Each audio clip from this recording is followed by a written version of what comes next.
We can talk about how much more boring college was when we were college students than it appears to be now. Speak for yourself, man. Were you a revolutionary? No, but I hung out with them. I went to their parties. I went to Wesleyan. I didn't go to parties because I was a nerd, but I did go to Wesleyan. My best college protest story is Scalia came to give a lecture. This would have been 2011, 2012. And it was all, there were protesters out front, but like everyone was very, within bounds. It was all good.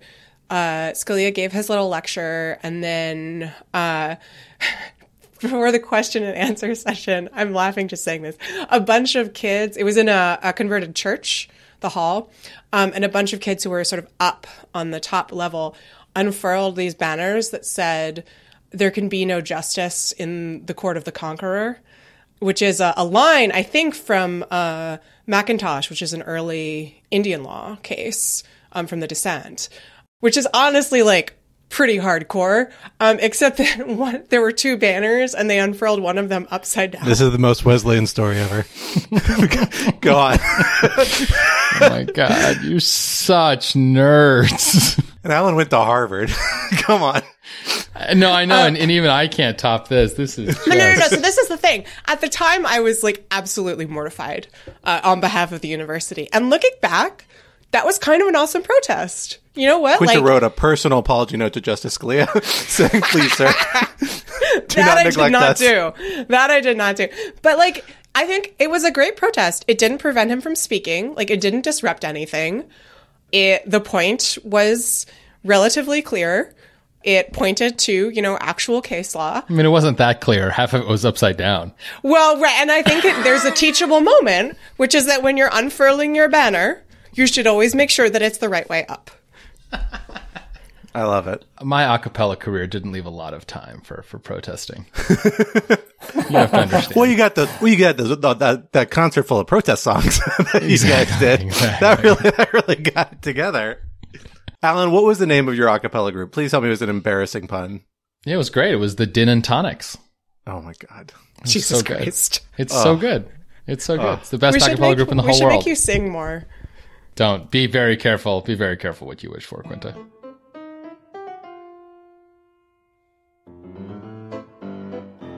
Hello, everyone, and welcome back to Rational Security. I am one of your regular co-hosts, Scott R. Anderson, thrilled to be back in a part-time capacity, but full-time for RATSAC, with my other two regular co-hosts, Quinta Jurecic. Hello. And Alan Rosenstein. Hello, hello. Now, we are thrilled to be joined once again by the gentleman who's become one of our favorite guests, especially when discussing all things Ukraine, our colleague, Eric Charmela. Eric, thank you so much for joining us. Thanks for having me. Well, we are thrilled to be here with you this week, for we are calling in honor of our colleague Alan Rosenstein's college proclivities, the RATSAC Capella edition. But no, there will not be singing. Instead, we are going to spend this episode That's a Patreon exclusive. Well, I guess I can't guarantee there won't be singing. There might be singing. We'll see. Challenge accepted. There's no planned singing, nor musical accompaniment. That won't stop RATSAC Capella, this particular one. Who needs musical accompaniment? Because we are instead going to spend this episode digging into some big national security stories that are dominating the headlines and our thoughts here at Lawfare. First up, our first topic, not done yet. U.S. foreign assistance is finally on its way to Ukraine, along with additional support from European allies, but will it be enough to solidify or advance the beleaguered Ukrainian military's position? What is the state of the conflict? How does it look set to move forward? Topic 2, official tracks. Last week, the Supreme Court heard far-reaching arguments in the immunity case, debating whether or not former President Trump is entitled to immunity that would prevent some or all of the basis for prosecuting him for events related to January 6. Hopes that the Supreme Court would seek to avoid getting involved in this issue appear to have fallen short. Instead, many of the justices seem quite intent on offering their version of how this doctrine should look in one form or another. What does the argument tell us about where the court is leaning, and what will it mean for the state of the criminal prosecution related to January 6th? And topic 3, live and let Modi, something in there. The Washington Post has reported a bombshell story indicating the United States, perhaps inadvertently to some extent, broke up an assassination plot targeting an Indian dissident and U.S. national here in the United States just last year. What does this huge revelation mean for the U.S.-India relationship, and how should the Biden administration navigate the political fallout? For our first topic, Quinta, let me hand it over to you to get us started. I have lost track of how many months it has been since we started debating in Congress the question of additional U.S. security assistance to Ukraine. But now it has happened. The House passed it, the Senate passed it, the president signed it. I believe, according to the Pentagon, the aid, or at least some of it, is on its way to Kyiv, if not there already. So the total aid package that was signed to both Ukraine, Israel, and Taiwan comes out to $96 billion. I have seen the statistics. Eric, you can tell me if I'm wrong, that $60 billion of that, in some form or another, is for Ukraine. So to start off, maybe let's break down what's actually in this aid package, and sort of how it compares to what was previously on the table. And then I want to talk a little about what this might actually mean, practically speaking, for Ukraine in terms of where the war stands. Sure. Thanks, Quinta. So it's been 8 months since the initial emergency aid request was made. The Biden administration first requested back in August of last year a smaller package of $24 billion in military aid. That obviously got held up with the removal of Speaker McCarthy. And then once, after Hamas attacked Israel and the Gaza war began, the whole connection between Ukraine and Israel was made. And then, as we all know, the layering on of border security provisions and the failure of that deal sort of held things up for a further 6 months. So we're 8 months after the initial request. What is interesting looking at the final law that was passed is that it's actually pretty close to what the White House requested when it made the second emergency request in October. It's pretty close overall. There are some differences that I'll just walk through. So the vast majority of the $61 billion is for military security and intelligence assistance. It's about $51 billion of that, most of which is for the Defense Department, about $48 billion of that. Just rough sort of breakdowns. About $34 billion is for operations and maintenance that goes directly to Ukraine in some way. And of that, about a third, $13 billion, is for drawdown, which means that basically we can take from our stocks and send things immediately to Ukraine that they need on the front line. That's what we've been doing, as you've seen over the past couple of years when the Defense Department announces, here's another $1 billion in critical assistance, drawing down from our stocks. That can move very quickly to the front lines over a matter of weeks. As far as I understand, we had pre-positioned, ammunition and equipment in Germany and Poland. So much of that is already flowing. Then a further $13 billion is for what's called the Ukraine Security Assistance Initiative, which is entering into contracts on behalf of the Ukrainian military for new production. So some of it is ammunition, artillery ammunition. Some of it is air defense, interceptors. Some of it is, vehicles and whatnot. But again, this is stuff that is not in our stocks that needs to be produced, that we enter into contracts. And so that, $13 billion probably won't be delivered for another year or two or beyond. And then the rest is for ongoing support, training, intelligence cooperation, paying the salaries of U.S. personnel at European Command and so on. So that's the majority of the $50 billion in military assistance. There's also $13 billion, and this is one area where it changed from the initial administration request. There's another $13 billion for procurement of ammunition and other critical, systems, missiles, and so on and so forth from U.S. producers. And that is part of sort of regenerating and reinvigorating the U.S. defense industrial base and giving longer term contracts so that these, defense producers can build out their production lines. And so when you add those things together, you get close to the $50 billion that I mentioned. And then on the rest of it is mostly humanitarian assistance. And then there's about $8 billion for direct budgetary support. And the one major change or innovation is that in the House, in response to, pressure from former President Trump, they converted that part into a forgivable loan. And so the initial administration request obviously was just a grant, but this is now a loan. And you reading through the provisions, Congress has authorized the president to forgive up to half of that loan basically after the election. So anytime after November 15th of this year, and then the other 50% after January 1st, 2026. So it's actually pretty generous and flexible terms that will allow, the current president and whoever wins in November to essentially write off all of that debt. Yeah, and so before we get to what this actually means, you said that this is pretty close to what the administration had previously asked for. So would it be fair to say that the administration put something on the table, Congress spent 8 months not being able to get its act together. Over the course of that time, Ukraine began sustaining increasingly dire losses on the battlefield.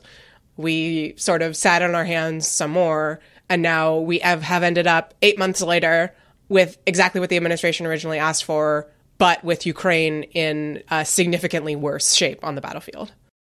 That is 100% accurate characterization of what has happened. And the picture from Kyiv is obviously one of extreme frustration in that, if we had just been able to get our act together when the initial aid was requested, like you said, a lot of the losses that they've suffered over the last 6 months probably wouldn't have happened. And now they're fighting from a far worse position.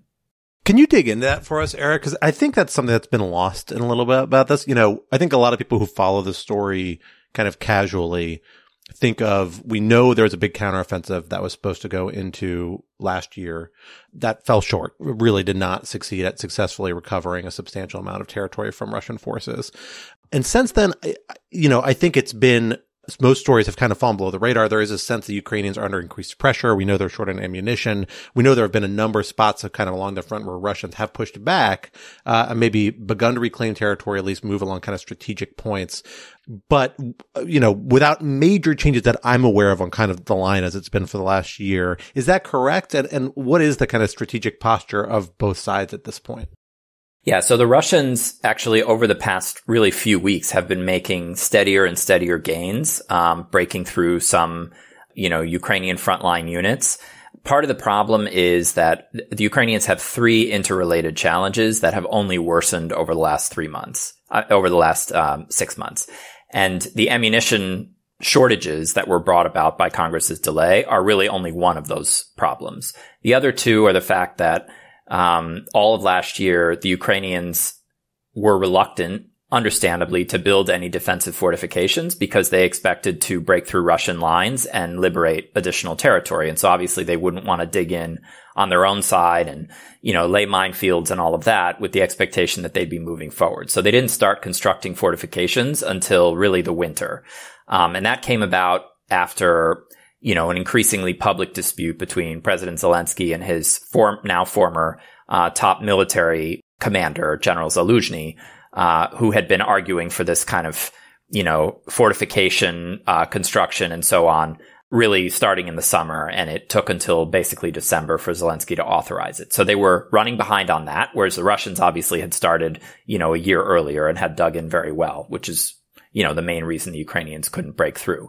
So fortification delays were the second challenge. The third really major challenge, and I would say it's probably the primary challenge, is manpower. And probably some of the listeners have heard about this debate over mobilization in Ukraine.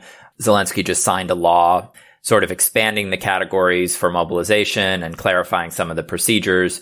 But like our Congress took, 6 months to get through the aid debate, the Ukrainian Rada, the legislature, took many, many months and had thousands and thousands of amendments to debate. It's a politically sensitive issue, but there was really no desire to kind of move forward on this manpower question until there was clarity on U.S. aid. So that's why they're all sort of mutually reinforcing.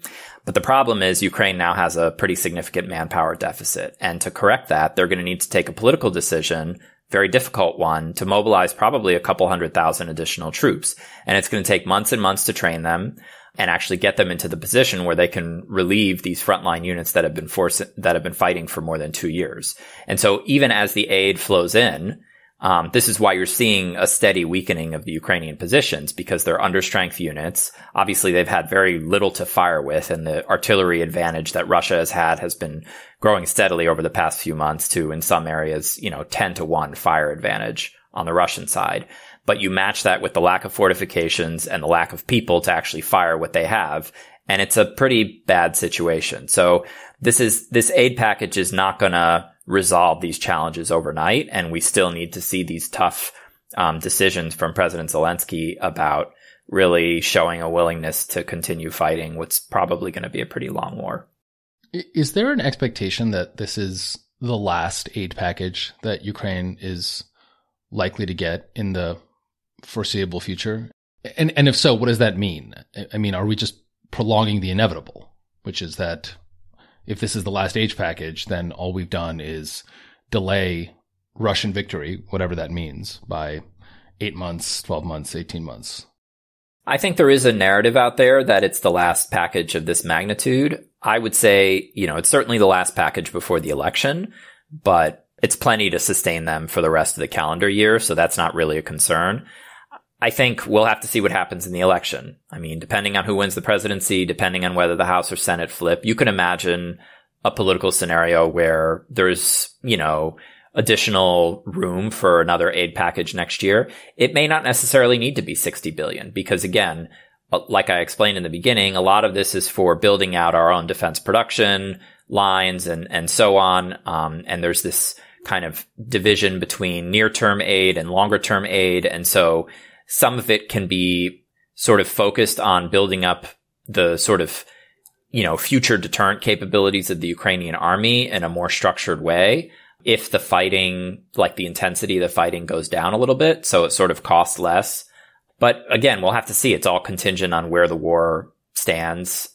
And of course, the Europeans are doing a lot too. And, several European nations have signed these 10-year agreements with Ukraine to continue, funding their self-defense capabilities. And so I think there's a real opportunity here now to pivot from this sort of emergency funding paradigm to something that's more sustainable and embedded into a strategy. And I would also mention actually one very useful thing that was in, the final statute that Congress, voted on was this requirement that the administration furnish a pretty comprehensive multi-year report or plan on, Ukrainian capabilities, realistic objectives, interim objectives, how they could be properly resourced. And it sort of forces the administration to show its work a little bit more and show that there is sort of something achievable, even if the ultimate definition of victory, which is, Ukraine liberating all of its territory, isn't something we can envision right now. At least we can have these sort of signposts over the next few years to put the funding into a more sustainable and predictable framework. So Eric, this all boils down to a question, I think, of the Ukrainian strategy, right? Like the line we've heard the Biden administration say time and time again in a way that I think is proper but can be taken too far, is the idea that Ukrainians are in the driver's seat. And they absolutely are, right? Like they're soldiers fighting, they're nationals fighting and losing their lives, and they are inherently in the driver's seat. But I'm curious how their tack has changed in light of, frankly, the failure of the counteroffensive and this new experience they've had over this last year of, frankly, facing the very real reality that I do think could readily happen again a year from now, which is that the line of assistance, at least U.S. foreign assistance, has really dried up substantially. And Europeans, I think, are stepping up in many ways, but perhaps not as quickly or as agilely as one might hope. That has led to these supply source shortages. Plus, the manpower concerns, right? Recruiting concerns, a lot of which comes back to the brutality of the fighting that came around the counteroffensive and the general decline of morale around the failure of that. And this fortification question, which again was a product of this counteroffensive strategy that failed. And we just need to come to terms with that. What does that mean domestically in terms of how the Zelensky administration is thinking about this next phase of the conflict? I guess also what does it mean politically for Zelensky, and the broader political picture in Ukraine as, I forget exactly when the election schedule is, but I know we're kind of coming up and have been in this moment where the Ukrainian political scene, in theory, is supposed to be changing in the near future, and that impacts who's going to be the decision makers in these relevant roles, I would think. Yeah, I mean, I think those are all great questions, and I would say it's too soon to tell, to be honest, because the official line has continued to be that, victory is the 1991 borders, and you see top political and military and intelligence officials in Ukraine still saying that, we can build towards another offensive in 2025. Even U.S. officials are saying that, this package will potentially get Ukraine into the position where it can launch an offensive at some point in sort of 12 to 18 months. But whether that's just going to end the way the last one did, I mean, I think given how dug in the Russians are, unless they suffer some catastrophic mishap on their side, probably the outcome will be somewhat similar and you won't see much of a change on the line. So what can the Ukrainians do? And I think that you've seen actually the beginning of a pivot in strategy to focus more on degrading Russian military and energy infrastructure. And you've seen this growing arsenal of indigenous Ukrainian capabilities, long-range drones and other systems that have struck remarkably deep inside Russian territory. I mean, hundreds and hundreds of kilometers into Russian territory against, refining infrastructure and then military bases. And I think there's a potential model there where if Ukraine can scale up those sort of long-range capabilities that it produces on its own relatively cheaply and hold Russian targets at risk, you begin to potentially change the Russian kind of cost-benefit analysis, at least of the continued Russian strikes on Ukrainian energy infrastructure, which have become much more intense in the last few months. And because of the deficit of air defense munitions, which is directly because of Congress's delay in the aid, more missiles have gotten through. And so more of the Ukrainian grid has been destroyed, and that's going to be very expensive to rebuild. So you could see some sort of change over the next year where maybe both sides sort of reach some unwritten agreement about an air cessation of hostilities, much like what happened in the Black Sea, where, initially they had this grain deal that was brokered by the UN and Turkey in 2022. Russia withdrew from it. And then Ukraine basically forced its way through Russia's proclaimed blockade and started striking a lot of Russian naval assets. And Russia decided that it was just too costly to keep trying to challenge Ukrainian exports. And so now Ukraine has export corridors going out of Odessa because they were able to hold Russian targets at risk. And so you end up in this sort of de facto ceasefire in the Western Black Sea, and that could be expanded into the air and into other domains as Ukraine's kind of long-range capabilities grow. So I think that's sort of the medium-term kind of interim objective that could be feasible, could be resourced. Ukraine needs capital to invest in production lines. It needs secure supply chains, all these things that its partners can help it do. But it has the labor force, it has the innovation, it has the willpower to produce these things. And so we just need to think about resourcing this properly and not necessarily just throwing more equipment at some new ground offensive. Yeah, in my mind, I mean, that's to me the question that arises from this package of assistance and like this reality we're running with. And I do think it begins to run up against a little bit a bit of the Ukrainians in the driver's seat problem. Because I think the idea of if it might have domestic political salience of another offensive, I think that has real problems in the United States as a selling point, and with a lot of other allies. And frankly, I think it strikes me as like hard to justify from my perspective, somebody who wants to see Ukraine win this conflict, right? But it's still dealing with a situation where you essentially have a war of attrition between Russia and Ukraine now. And you win a war of attrition by lowering the pain on yourselves to the extent you can and increasing the pain on the other side. But not like by breaking through lines. If you really expend a huge expenditure of resources and you fail, you're weakening your ability to live out what's going to be a long and painful grinding war. And that just seems what's baked in here. It just strikes me as saying like that requires a really different posture. I think it's heartwarming to hear that they are talking about fortifications, solidifying lines is becoming more of a reality of what they're talking about. But I really, I worry about this idea about like, I think it's absolutely right. Legally, rhetorically, strategically, in the long term, no, you should never cede, Russian claims to your territory. Absolutely not. But that's different from saying, and we're going to make reclaiming them our first priority with whatever resources we have. I'm just not sure that's a wise use of resources. And it strikes me that the rhetoric and the broader strategic point runs up against what is the short to medium term necessity if you're actually going to, hold what you have, let alone preserve any hope for reclaiming what you've already lost. Does that make sense? And is that a logic that Ukrainians are coming around on? Well, I think part of the challenge is that the signals that they've gotten from DC, and from some of the critics of the administration's policy was that there was we only like to back winners and we want to see progress on a map. And so the Ukrainians felt under pressure from us to show some sort of success that way. I mean, we defined success.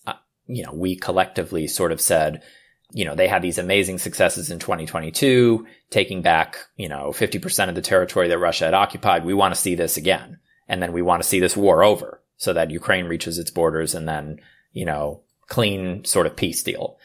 That's unrealistic. And so can we as a political system accept, that we won't necessarily see changes on a map, but we're going to stick with Ukraine and not pressure them into, a negotiation, which is really, according to Russian terms, a form of surrender and capitulation based on the fact that Putin really hasn't deviated from his objectives.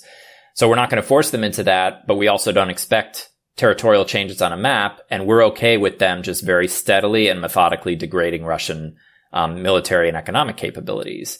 And will we be able to measure that? And will we be able to explain, to the American people and American voters, this is what your tax dollars are going for? And so I think that's more of a question for us. But, you are right to point out the Ukrainian political situation. Elections are suspended under martial law. I mean, constitutionally, and that's a democratic process in Ukraine where martial law has to be reapproved by the legislature every 90 days. And, they could deny it at any point if lawmakers wanted to go to elections. But there's almost universal view in Ukraine that they don't want elections until after the war, including from the opposition.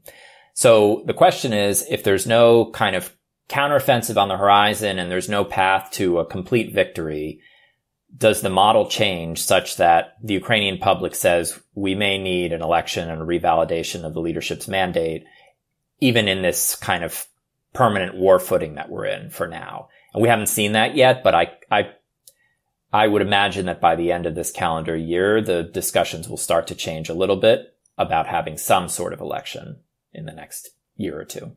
Interesting. Well, from political questions in Kyiv, let us turn to political questions about leadership here in Washington, D.C., particularly some of our former leaders, former President Donald Trump, who's among his criminal prosecutions, one of them at least, is being held up by the Supreme Court or pending action by the Supreme Court around the question as to what extent he is entitled to immunity for various actions he engaged in around and in the context of the January 6th insurrection, which is, of course, the subject of the prosecution by the special prosecutor in Washington, D.C. We had oral arguments on those questions before the Supreme Court last week, extended oral arguments, very far-ranging oral arguments. On the question, which it's worth noting, the Supreme Court had a bite at the apple of this in December and declined to take it up. But now, after having heard argument before D.C. Circuit, decided to take up the matter and obviously has fairly split views on it. Alan, let me turn to you first on this one. What did we learn from the arguments, if anything, about where the justices are, where the parties are, where this seems likely to go, and what are the implications for the prosecution that is, in theory, going to happen at some point in the near future? Whether that happens before November or not, I think is a much more difficult question. Yeah, I mean, I think what we learned is that for the justices, and I think almost all the justices, this was just a more complicated question than I think a lot of people thought it was going to be. I think there was a lot of assumption, especially among the sort of legal commentariat, that the DC Circuit had written kind of like a perfect opinion and that the Supreme Court would just sort of affirm it and move on with life. And I think, as Jack Goldsmith in particular has kind of predicted and has taken a little bit of a victory lap on Lawfare recently, about that was just not the case. And honestly, I think rightly so. This is a difficult issue. And, it is the role of the Supreme Court to provide some sort of guidance, not just on the very specific case in front of it, but on the legal issue before it, especially when it's a legal issue like this that's both extremely important and also one that doesn't come up, hopefully, very often.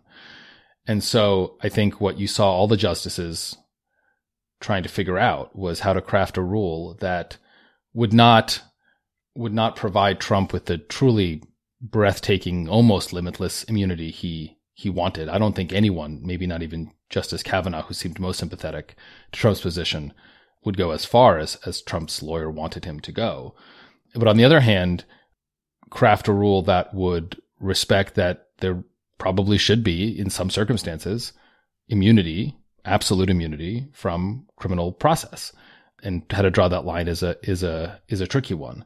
I think at the end of the day, Trump will lose in the sense that whatever the Supreme Court says will not meaningfully interfere with Jack Smith's ability to prosecute Trump for the allegations in the indictment. But as you teed up, Scott, in your introduction, because it will take the court some time to write an opinion, because again, this is complicated and there will likely be lots of concurrences and dissents and whatnot. And also because there are a lot of scenarios in which what the court says ultimately requires Judge Chutkan, the district court judge, to hold more hearings, going sort of line by line through the indictment and trying to parse out, what part of that's official conduct, what part of that's personal conduct within the official conduct, what part of that can be criminally charged against the president, what part can't be criminally charged against the president. All of that will delay the trial beyond the election. And so that then raises the question of, is that good or is that bad? It's probably bad, but maybe more relevantly, is that the sort of thing that the Supreme Court, it would have been appropriate for the Supreme Court to take into account? And I think this is actually something where, there's kind of been this submerged debate, I think, among a lot of folks, where some people, I think, are sort of going in assuming that the Supreme Court should 100% have fast-tracked this in order to make sure that Trump could be tried before the election. I think other people think that it's an inappropriate consideration for the Supreme Court to make. That's just not something they should be in the business of doing, and that they should treat this like any other case, and the timing will be what it will be. I'm still not sure what I think about that question ultimately, but I do think, it'd be useful to put that question out on the table, because I think that is ultimately what's driving a lot of what I'll admit I think is really overheated and honestly kind of silly reactions from a lot of folks, mostly on the left, but also kind of in the never Trump center and right, that the Supreme Court argument shows that the justices want to throw over American democracy. And, I'm not making this up. There's been some really crazy rhetoric about this. And you can criticize the Supreme Court all you want. I'm fine with that. But I don't think that that's appropriate in this case. I will say initially after oral argument, my head was kind of spinning, and you can listen to me and to Alan and our colleagues Natalie Orpah and Roger Parloff kind of attempt to bring ourselves back down to planet Earth from whatever alternative universe the Supreme Court had transported us into on a podcast we recorded. It's a lot better if you actually watch the YouTube video, because then you can literally see our heads spinning. Right, exactly. Is it The Exorcist? Yeah, well, a cartoon character gets hit on the head with a hammer, and they have little birds and there's the clouds. Yeah, exactly. Yeah, like the Three Stooges, where Curly's just on the ground spinning, kicking. Exactly. But the more I think about this argument, the more annoyed I am with the court. And I don't mean that in the sense of the court is going to make Trump a king or anything like that. But I do think that it is possible to take an institutionalist view here that criticizes the court for going all in on the sort of Gorsuch made this comment about, we have to write a rule for the ages.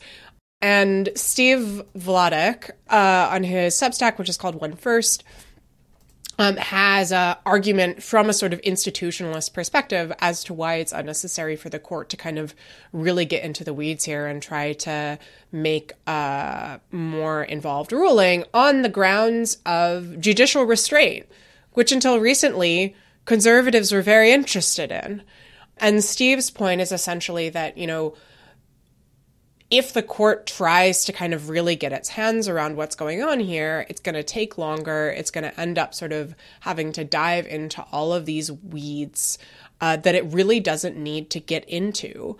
And from the point of view of the institutional legitimacy of the court, this is not coming from a radical place particularly, that is a dangerous thing for the justices to do. And I think what that really gets to for me is that there was this sort of unmoored quality to oral argument where the justices were sometimes explicitly drifting away from the matter at hand. I think Gorsuch said repeatedly, I'm not concerned about this case.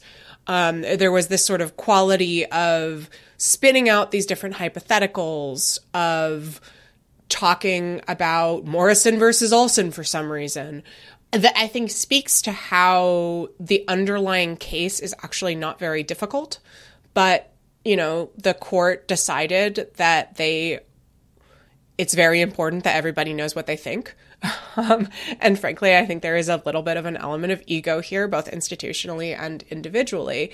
And the problem with that is that it does have practical effects. As you say, Alan, I think there is a little bit of disagreement, both explicitly and under the surface, on the extent to which the court should be considering those practical effects of kind of not moving quickly. But 2 points on that. One is that you could make an argument that, you know, the court's job is just to consider, you know, what is right on the law, and consequences be damned, and, you know, they are the sages and they will consider, you know, what they will think about the legal issues, and the rest of, you know, we'll pick up the pieces. During oral argument, that was not the way that they framed this. There were repeated questions, including from the sort of more conservative bloc, about, you know, well, what practical effects would it have down the line if we ruled for or against immunity? You know, we got this sort of weirdo Alito hypo about, you know, but wouldn't that make the president want to illegally stay in office to avoid prosecution? We had this hypo from Gorsuch about, but wouldn't the president want to self-pardon, right? You know, what does this mean for our democracy down the line? So there is clearly an awareness of the kind of importance of considering practical consequences as part of their ruling. And yet, at the same time as they're looking at those practical consequences, they're sort of intentionally carving off the other set of practical consequences of not moving this case forward quickly, such as if you let this guy, like if this guy wins election again, maybe we are more likely to end up in that same situation.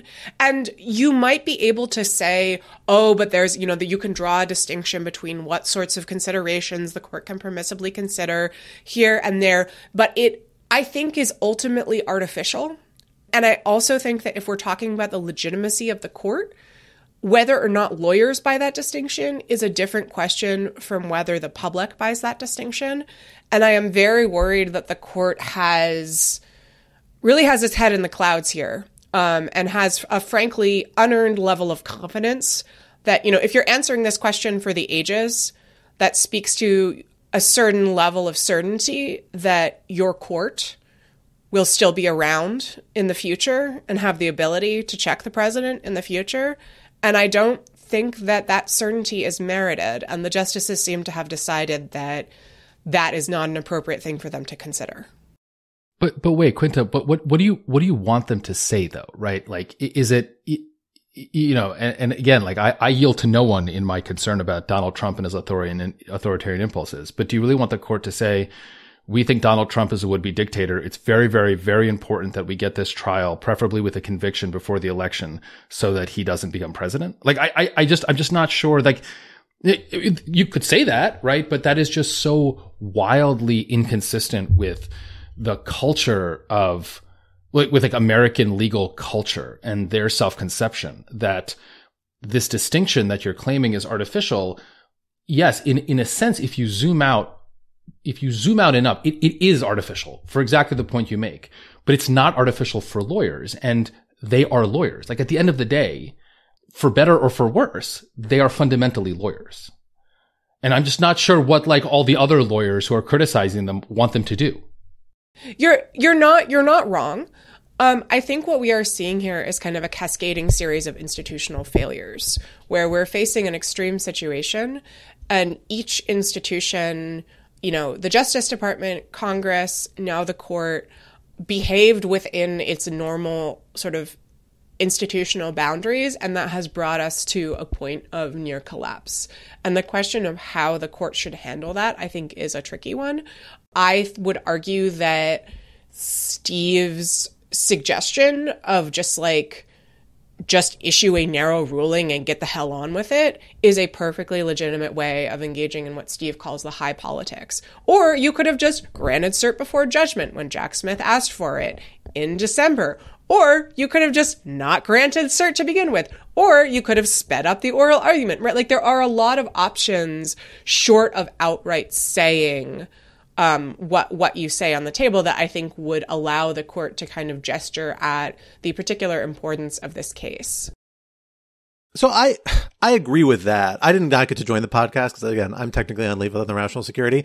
So I'll take this opportunity to weigh in. I agree with, I think, most what Quinta is saying, but I don't think you need to jump to this idea that like this is a crisis moment or requires a different response to get there. And nor, frankly, do I think it's useful, because that's exactly the sort of argument that like the Supreme Court runs away from.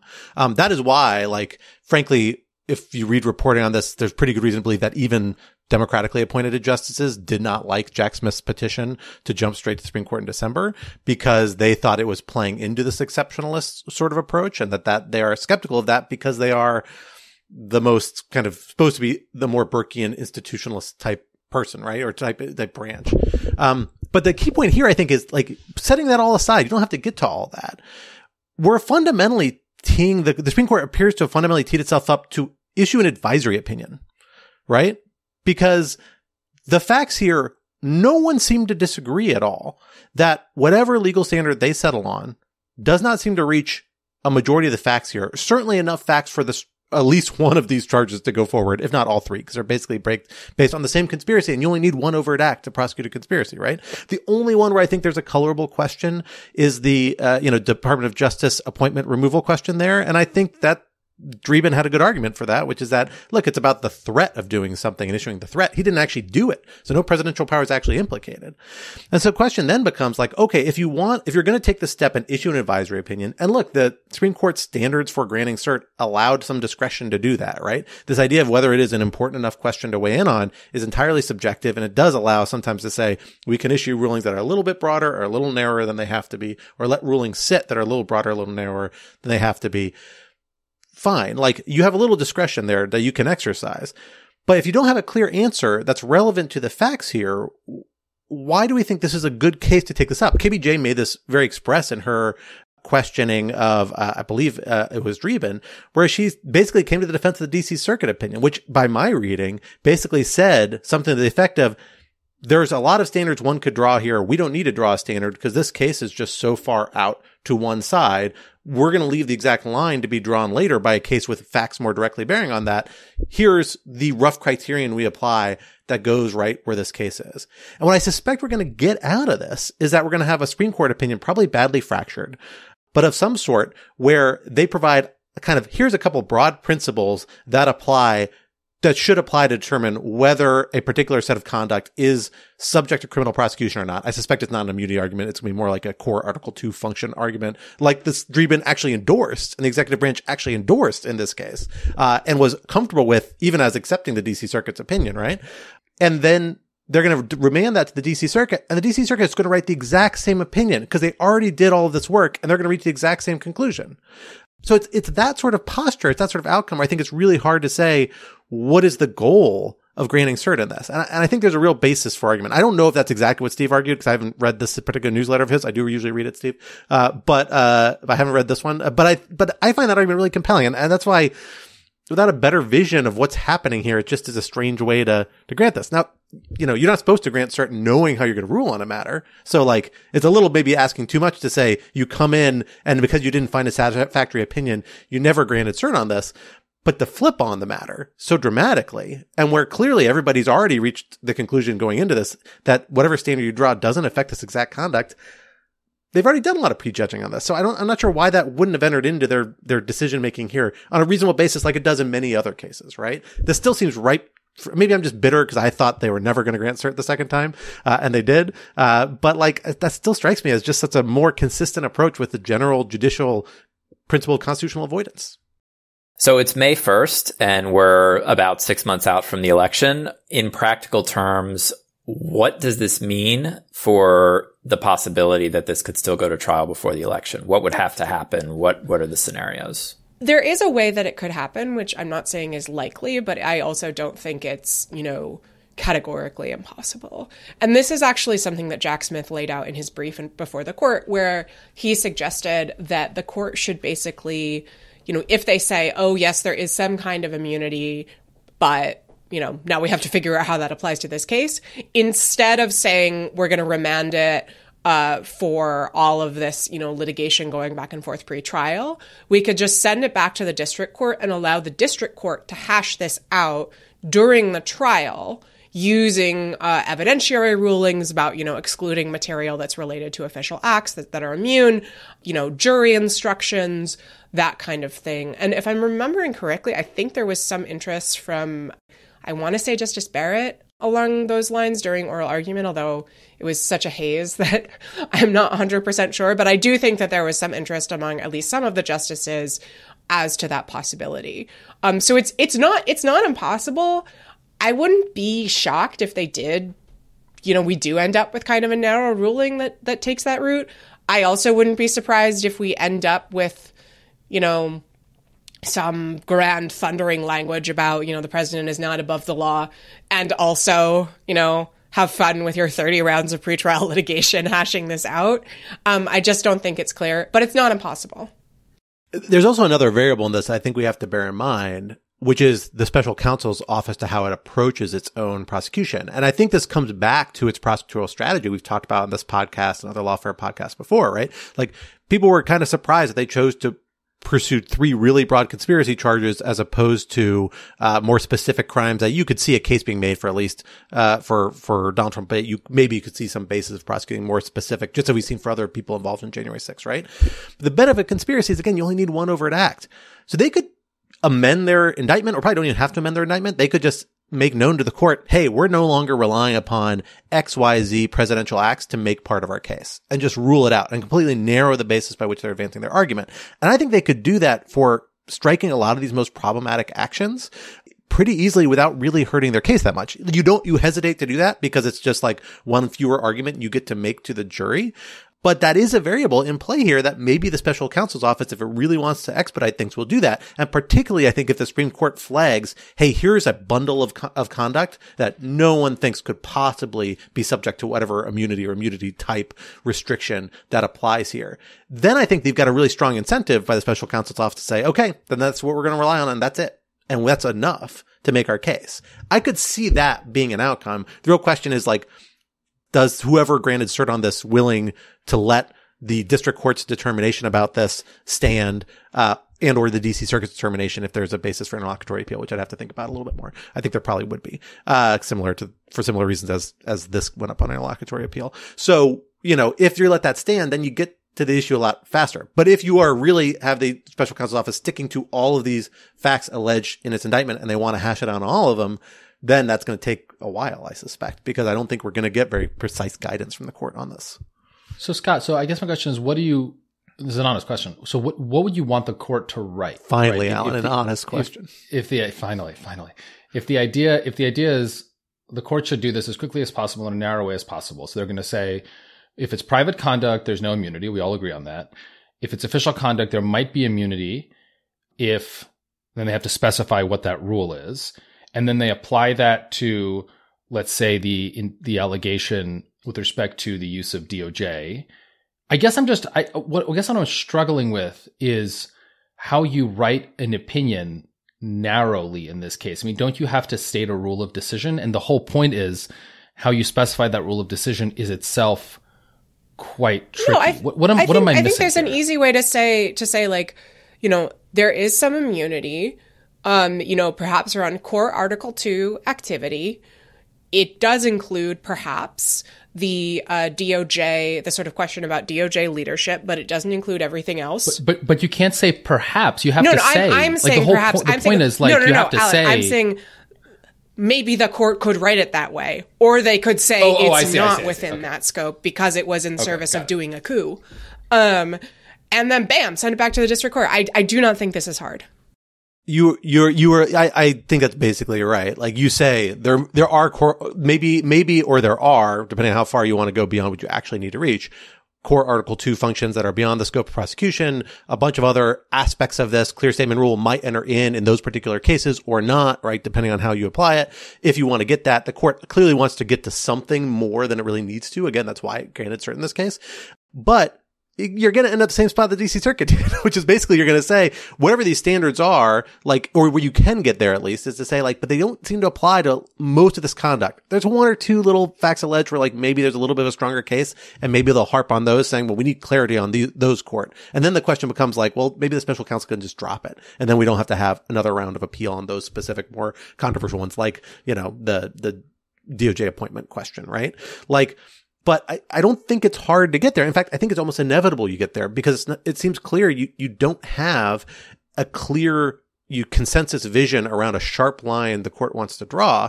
And if you end up with like a multi-pronged test that is not very specific and is very, you know, case specific and factually bound and by future facts, that's not going to get you anywhere. That's going to look like you can get that out of the DC Circuit opinion, frankly. Like, and that's probably what made people nervous about it, is that there was a lot of implied standard applying there, implied standards, but like, you know, that was a strategic choice to say, like, we're going to leave the standard blurry, but we're still going to have basis for concluding this is in the acceptable zone. I think you just get up at the exact same space, maybe a little different around the edges, but I just don't know what else you get from this, without like a clear court consensus upon some other sharp line that no one seemed on board with. And frankly, it doesn't make a lot of sense to me, other than the core Article 2, which again, just clearly isn't implicated here. Does that answer your question? Kind of. I'm still a little more skeptical that this can be written so narrowly, but we will see. We will see. We will definitely see. From one strongman leader who wants to become the president of a democratic country to another strongman leader who is the president of a democratic country. Not just any democratic country, but the biggest democratic country. Let's talk about India.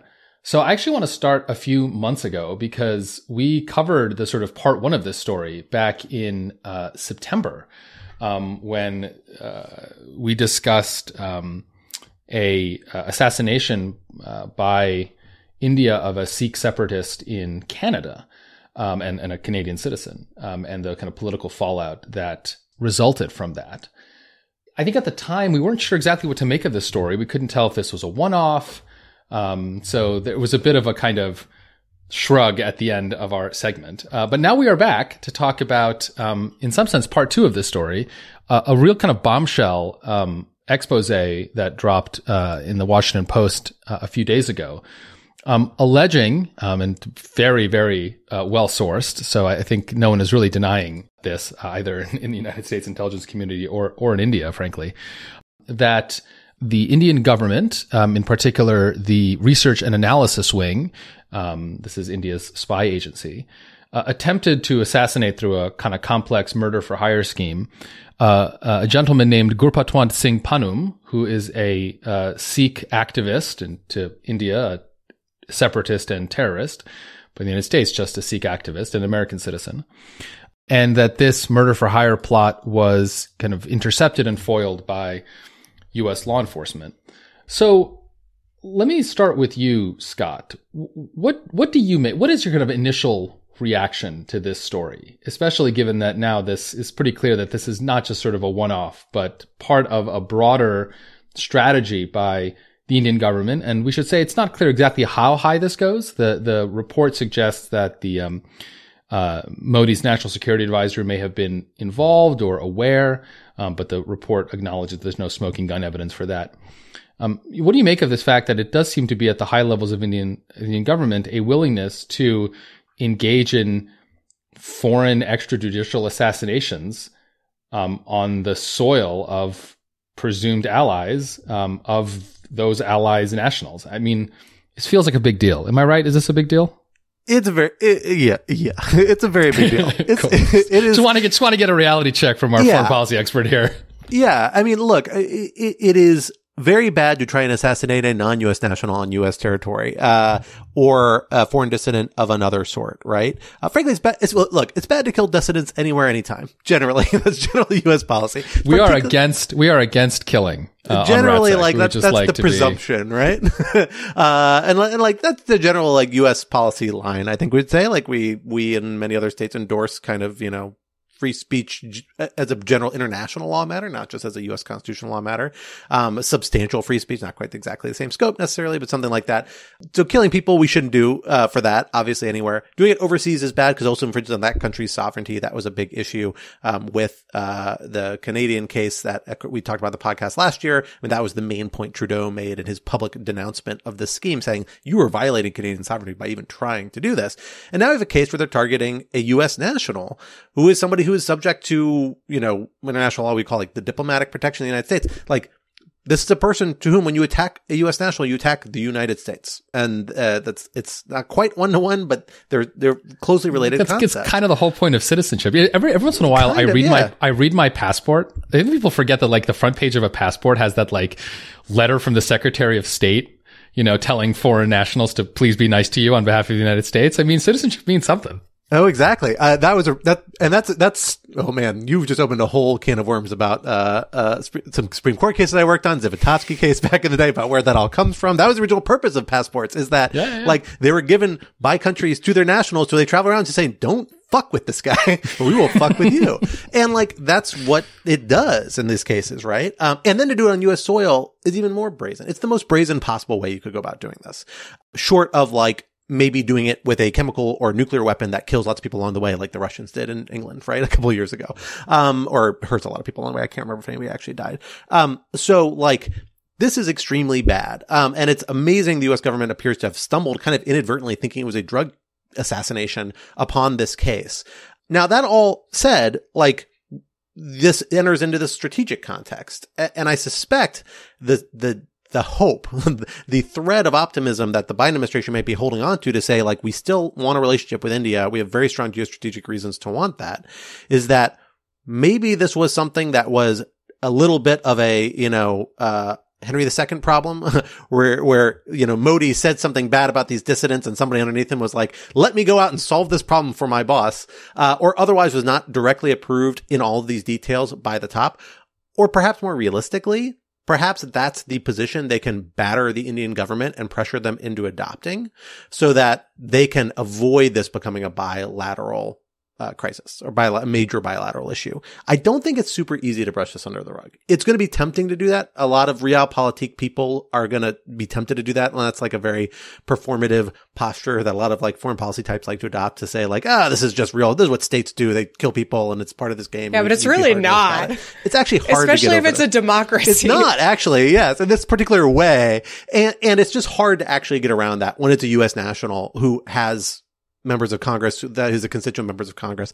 Eric, I'm really curious what you think about this, because you've worked in, the halls of power in White House and more closely to the halls of real power than I have. Am I off basis of thinking like this is actually a difficult story, even though it hasn't like maybe risen to the level of crisis yet to navigate? And is like, am I right about how they might try and balance this? I mean, that's the out. It seems like people are hopefully leaning towards, is maybe this wasn't Modi, and let's just try and make it look like it wasn't Modi as far as we can push it until the facts clearly compel us to reach an opposite conclusion. I just want to say before Eric jumps in, I love how you teed that up, Scott. You've been closer to the Iron Throne than the rest of us. It was a very you've been nicked by the Iron Throne. What is your view on this? So you've been a courtier, Eric. What do you think?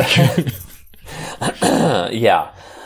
I mean, this is definitely complicated, and, the administration has a lot of competing interests with respect to India that, this is not like Russia trying to assassinate a dissident abroad where we can heap condemnation on them and sanctions and whatever. And you see kind of this huge coalition response like we saw after the Salisbury attack that you mentioned in 2018. So, obviously the administration has been courting India on a number of really critical geopolitical issues, namely containing China, in the Indo-Pacific region, and, partnering with sort of the Western alliance to curb Russian aggression against Ukraine. And so, this comes at a highly inconvenient and delicate moment where we're really trying to deepen the U.S.-India partnership on these two issues. And I mean, if anything, the kind of silver lining, I guess, is that the plot was foiled and it wasn't successful. I think if it had been successful, there would be even greater pressure to kind of start to curb, some of the bilateral cooperation or hold certain Indian interests at risk, in order to send a message. I think you're right, Scott, that maybe, a lot of this can be done behind closed doors to have the Indian government, do something that looks a little bit more like a credible investigation and adopt a position that seems, at least plausible as to having some heads roll of who authorized this at lower levels. Again, if there were a smoking gun that came out that Modi was responsible and ordered it, it would be, even more problematic. And again, this isn't like Saudi Arabia and the Khashoggi murder, because no one expects Saudi Arabia to be a democracy. I mean, we give them billions of dollars worth of aid, and they're kind of a partner, kind of an ally, which has its own, problems. But India is the world's largest democracy. And for an administration that has, billed itself as the defender of democracy around the world and partnering with a sixth of the planet that represents the world's largest democracy, and to have them doing things like this, it makes that message a lot more complicated. And so there's a lot of really, kind of competing delicate interests here to balance. Well, so let me jump in and, I don't know, pretend to be the jaded realpolitik person. I mean, isn't Modi right, though, that India is too big to fail, frankly, and frankly too, and can get away with this? I mean, it's not just the largest democracy, it's the world's largest country, and will be, I don't know, possibly forever, based on world demographics. I don't know. I think I saw somewhere that maybe one day Nigeria will overtake it. But for the foreseeable future, India is the largest country. It's the largest democracy. It is, a key player in pushing back on China. Is Modi right that, he actually has far more, he can push his weight around a lot here? I think it's certainly true. You can push around his weight a lot, but I think there are also real limits to where that goes. Look at the Khashoggi case, which I agree is very different for the reasons Eric noted, but is a useful sort of model for this, right? Like, Saudi Arabia is a major strategic ally of the United States, a controversial one for a long time, but nonetheless a major strategic ally. Still is to some extent. But we had several years they're about to get a U.S. security arrangement, right? Did Saudi Arabia suffer because of the Khashoggi killing? I think there was some bad press for a year or two, but they seem to be doing just fine. I think you're overlooking like the years of crisis we had in the relationship and fundamental barriers. We had several arms sales deals that were substantially held up, if not the Trump administration had not, used its veto to overrule congressional resolutions, voting against them. You had a lot of congressional action, and like in our system, like that really matters. And members of Congress really do care when you try and assassinate their constituents. So, like, I really do think it's important. To be clear, I am against that. Alan takes a strong anti-murder posture. I am just hypothesizing the realpolitik position. I don't want to be misunderstood. There are like real leverage that countries that are in strategically beneficial positions can use to their immense advantage. Like, look at what Turkey does constantly. This is my Erdogan is my always classic example. This is a guy who leverages every drop of advantage he can get out of Turkey's key geostrategic position, right? But it only goes so far. And you may be able to still have a major relationship. Like, the United States probably is never going to cut off a relationship with India. But that's different from saying it's the relationship you want, and how costly it is to maintain and sustain and acquire the key aspects of the relationship that matter for you. And, the United States still offers more than Russia and China do, is the key point, particularly for India, because China's not really an option for India to build a relationship with, right?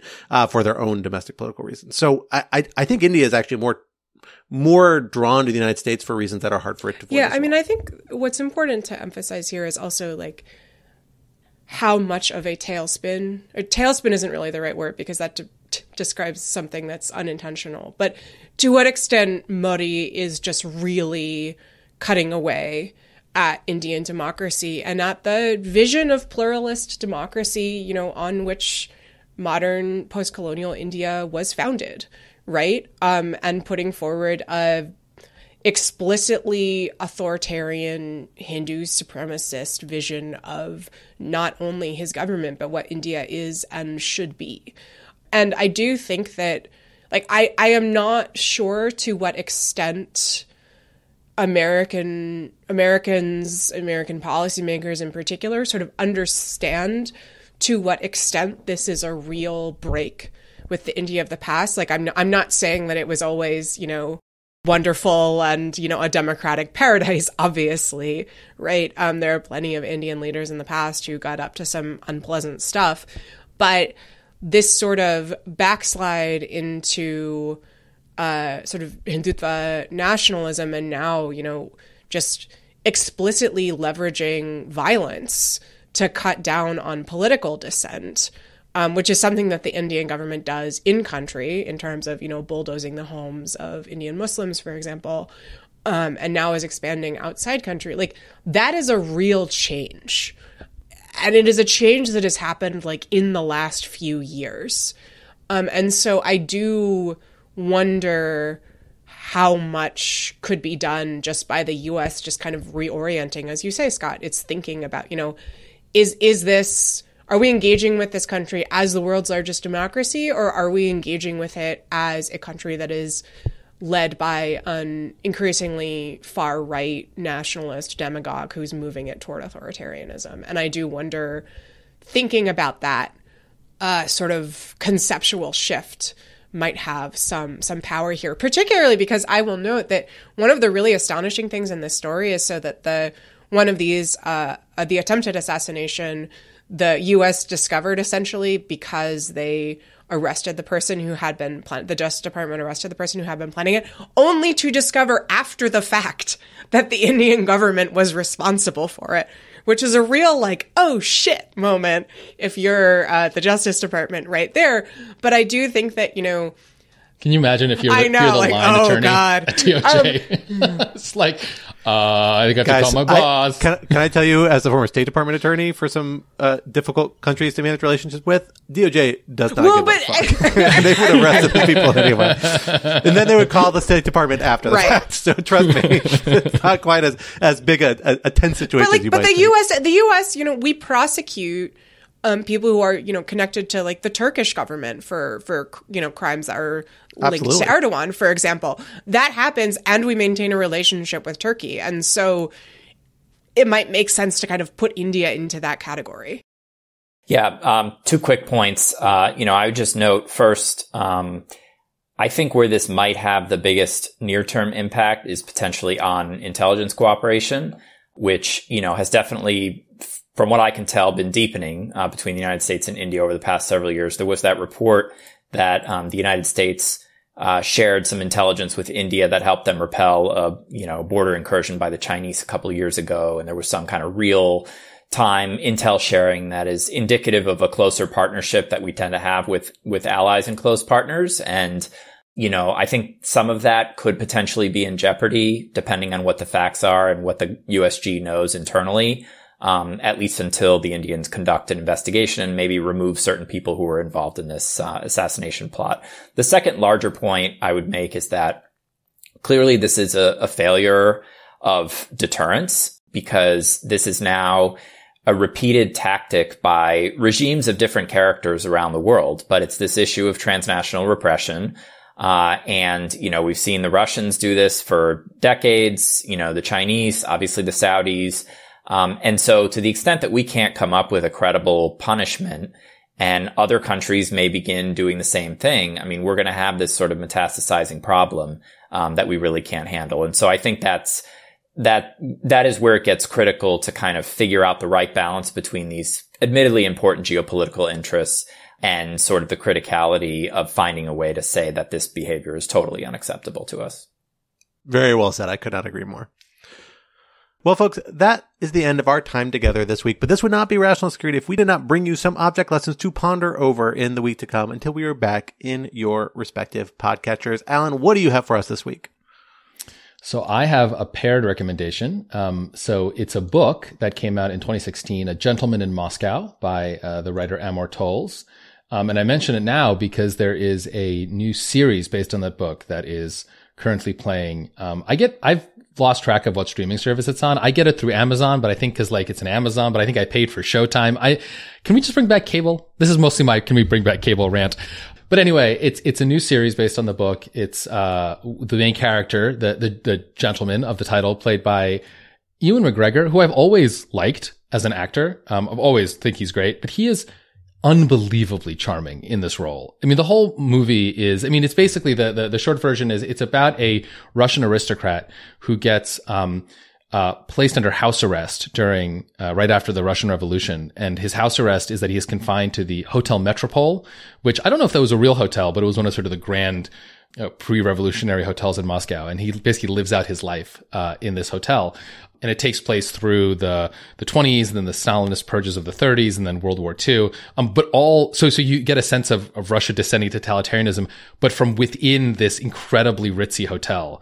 The book is amazingally good, and the show is just fabulous. And it's extremely sweet. It's very charming. It's disturbing at times because it really has, I mean, it's during Russia's descent to totalitarianism, but I really recommend both. You should read the book first. And the book is like, it's a weekend read. It's compulsively readable. Eric, I see you're shaking your head. Are you a fan of the book as well?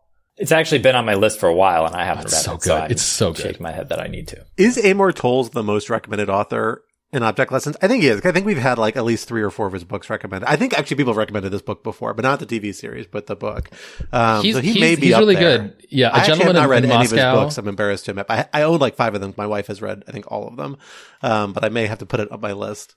A Gentleman in Moscow is excellent. His first book, Rules of Civility, is fabulous. I didn't love The Lincoln Highway, which is his recent one, but other people do. So maybe that's just me. But yes, he is a very good novelist. Quinta, what do you have for us? I would like to recommend a movie from 2003, which I rewatched recently. It is called Shattered Glass, and it is the tale of the New Republic fabulist Stephen Glass, who basically made up a ton of stuff that somehow made it through the magazine's fact-checking process, and then was discovered by the person who was in charge of the magazine at the time, one Chuck Lane, now at the Washington Post editorial board, and the whole thing falls apart in dramatic fashion. I'd watched the movie before I turned back to it just because I was looking for something to watch. It's a fabulous story, but it is also just like a really well-made movie. It's just really, really well done. Isn't he played by Anakin Skywalker? He is, and honestly, it is a great like Darth performance. Vader himself. It is an incredible performance. He really, really pulls it off. There's also, I had forgotten, this constant refrain throughout where anytime anyone kind of gets close to figuring out what is going on, the Glass character will say, "Are you mad at me?" Which is just a perfect like use of sort of deflective therapy speak that just which really I think like is true gets to the the heart. actual yes, Stephen apparently Glass. something that, that he actually did. Yes, yeah. yes. So highly recommended. Just a great movie. If you have any connection to journalism, it's also a fabulous sort of innards of journalism, how the sausage gets made, or hopefully not made, story. And I believe, speaking of how we should go back to cable, I think I watched it on Amazon. I don't know. It's streaming. I believe Stephen Glass, after that story, went to law school, if I recall correctly. He did. And California refused to admit him to the bar. Exactly. Because he was not I think he's a paralegal somewhere. To the moral standards of the legal profession. Hey, maybe listen to Rational Security. We'll find out. Drop us a line, Stephen. We'll check in. Well, for my object lesson this week, I'm going to roll some logs for our great friends at Goat Rodeo, who have a podcast coming out imminently from their collaboration with Project Brazen that I'm very excited about, that they've gone public with, called Fur and Loathing. The best title that I had not heard, although I've heard little whispers of this podcast for a while. Good title. It's great. I have not gotten to listen to it. I'm really excited to listen to it, though. I've heard about it a little bit over the last few months, in that it is about a major, largely unknown chemical weapons attack that occurred at a festival for furries in 2014, involving, big party scenes with people dressed as animals, and then all of a sudden chlorine gas leaking into the room. It sounds fascinating. It's a crazy incident that once I heard of, researched, and am shocked that I was not aware of, either at the time or subsequently. But absolutely fascinating. Really looking forward to it. Great title, cool visuals. I have no doubt the actual podcast will measure up to them. Be sure to check it out. Project Brazen does all sorts of great podcasts and great stuff. I'm really excited for this one with our friends at Goat Rodeo, so check that out. Eric, bring us home. What do you have for us for an object lesson this week? Well, I haven't read or watched anything good lately, so I don't have any recommendations, but I will recount an argument I recently had with an Italian friend of mine after I ordered a cappuccino in the afternoon. And just to let you know, Italians are still serious about the principle that you can't drink cappuccinos after 11 o'clock in the morning. I kind of thought that was just lore. And that was like an old generation thing, but this is someone in my generation who was deeply offended that I ordered this cappuccino in the afternoon. So beware. If you're ever in Italy or in the presence of Italians, just espresso after 11 a.m. Otherwise, you won't be taken seriously. Is any milk allowed? Can you get like a macchiato or like, I mean, just a little, just something? You might get a little frown, a half frown from that. So it's the dairy before 11 a.m. It's not the espresso. Oh, that's really interesting. Espresso after day. You can just drink espresso all night if you want to. You can. After dinner, yep. This is fascinating. But the idea of the milk content after 11 in the morning is like what are you, a baby? You need milk afternoon? Exactly, you know? Exactly. I don't think I've drinking actual dairy milk in like 10 years, but fair point on this generally. Yeah, I think if you were to try an oat milk cappuccino at any time during the day in Italy, they might punch you in the face, Scott. So that's a fair point. That's a fair point. Well, with that cultural lesson well in hand, that brings us to the end of this week's episode. For Rational Security is, of course, a production of Lawfare, so be sure to visit us at lawfaremedia.org for our show page with links to our past episodes, for our written work and the written work of other Lawfare contributors, and for information on Lawfare's other phenomenal podcast series. While you're at it, be sure to follow us on Twitter or X at RATL Security, and be sure to leave a rating or review wherever you might be listening. Also, sign up to become a material supporter of Lawfare on Patreon for an ad-free version of this podcast and other special benefits. For more information, visit lawfaremedia.org/support. Our audio engineer and producer this week is Noam Osband of Goat Rodeo, and our music, as always, was performed by Sophia Yan. We are once again edited by the wonderful Jen Pacha. On behalf of my co-hosts, Alan and Quinta, and our special guest, Eric Charmella, I am Scott R. Anderson, and we will talk to you next week. Until then, goodbye.